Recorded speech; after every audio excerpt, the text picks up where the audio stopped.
बिस्मिल्लाहिर्रहमानिर्रहीम। अस्सलाम वालेकुम नाज़रीन, यहाँ पर आपको एक इंतहाई अफसोसनाक खबर देते चलें कि बस्ती चनावर में शादी की तकरीब में दूल्हे की हवाई फायरिंग से इसका कज़न जाँ बाक हो गया।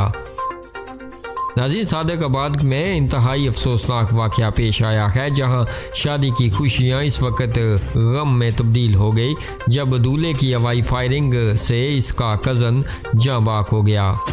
पुलिस हकाम के मुताबिक सादकाबाद के इलाके बस्ती जनाब में निकाह के बाद दूल्हे ने खुशी में हवाई फायरिंग की।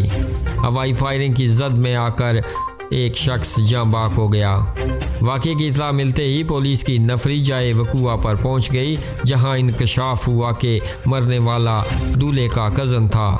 सदर पुलिस ने कार्रवाई करते हुए मुकदमा दर्ज कर लिया है, जबकि मुल्ज़म को भी गिरफ्तार कर लिया गया है।